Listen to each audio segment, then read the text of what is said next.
काल तुम्ही ट्विट केलं, काय ट्विट होतं आणि काय काय मागणी आहे तुमची, काय सांगा? अनिल देशमुखांनी परत एकदा परमवीर सिंग यांना हाताशी पकडून फडणवीस मला लक्ष्य करत असल्याचा आरोप केला. बघा, असं आहे की आज अनिल देशमुख जे आरोप करतात आहे किंवा काल जे त्यांनी ट्विट केलं की परमवीर सिंग असणार किंवा वजे असणार यांना हाताशी घेऊन देवेंद्र फडणवीस साहेब अनिल देशमुखांवर टीका करतात आहे. आता मला सांगा की हे जे वजे आहे हे बडतर्फ अधिकारी होते. बडतर्फ असताना 10 वर्षापासून ते बडतर्फ होते. त्यांचा मागचा जो कारकिर्दी होता, त्यांनी किती भ्रष्टाचार केला, किती प्रॉपर्ट्या जमा केल्या, किती मोठे मोठे त्या पोलीस डिपार्टमेंटमध्ये त्यांनी मोठे मोठे म्हणजे कांड घडून आणले आणि म्हणून त्यांना 10 वर्षापासून ते बडतर्फ होते. आणि अनिल देशमुख गृहमंत्री झाल्यानंतर पहिलं काम अनिल देशमुखांनी कोणतं केलं तर या बडतर्फ अधिकारी या वजेला परत पोलीस डिपार्टमेंटमध्ये सामावून घेतलं. सामावून घेतल्यावर याला कोणती साईड पोस्टिंग दिली नाही. याला मुंबईमधल्या सगळ्यात मोठी जी पोस्ट आहे ती एका इन्स्पेक्टरची ती पोस्टिंग त्या वजेलला दिली. आणि त्यानंतर त्यांनी काय केलं ते सगळं जगाला माहिती आहे. परमवीर सिंग हे IPS ऑफिसर होते. हे कुठेतरी साईडला पडले होते.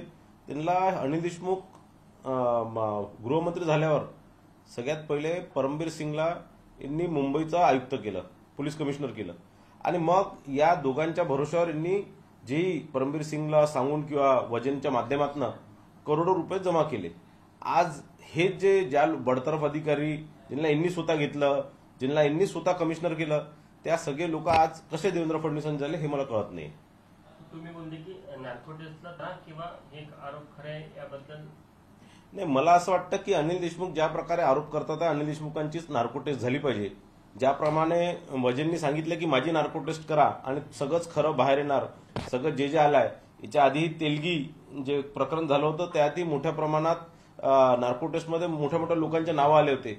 यावेळेस मला असं वाटतं की वजेंच्या नार्को टेस्टमध्ये आणि अनिल देशमुखांच्या नार्को टेस्टमध्ये आणखीन मोठ्या मोठ्या लोकांचं नाव येणार. कारण 100 कोटी रुपये वर्षाचे महिन्याचे हे पैसा गोळा करत होते. तर यामध्ये अनेक मोठ्या मोठ्या लोकांचे नावं येतील.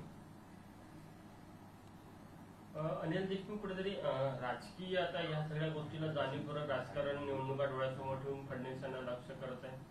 बघा, असं आहे, अनिल देशमुख जेलमधनं बाहेर येऊन मला वाटतं 2 वर्ष झाले आणि 2 वर्षापासून त्यांनी एक शब्द या संदर्भात कुठेही बोलले नाही, कुठेही वाच्यता केली नाही. आणि लगेच निवडणुका आल्या, 2 महिन्यावर निवडणुका आहे आणि त्यावेळेस या प्रकारचे आरोप करणे म्हणजे हे राजकीय हेतू मनात ठेवूनच या सगळ्या प्रकार हे चालू आहे. आणि त्यांच्या मतदारसंघामध्ये, काटोल मतदारसंघामध्ये लोक त्यांच्या फार विरोधात आहे. त्यांना 100 कोटी रुपयाचा हिशोब मागत आहे, जाब विचारत आहे. मागच्या 5 वर्षापासून कोणताही विकास काम त्या मतदारसंघात झाला नाही, त्या संदर्भातला विचारपूस करताय. आणि म्हणून त्या लोकांचं कुठेतरी मन परिवर्तन झालं पाहिजे, कुठेतरी मन डायव्हर्ट झालं पाहिजे आणि या प्रकारचे प्रश्न विचारले नाही. म्हणून अनिल देशमुख या प्रकारचे आरोप माननीय फडणवीस साहेबांवर करतात आहे.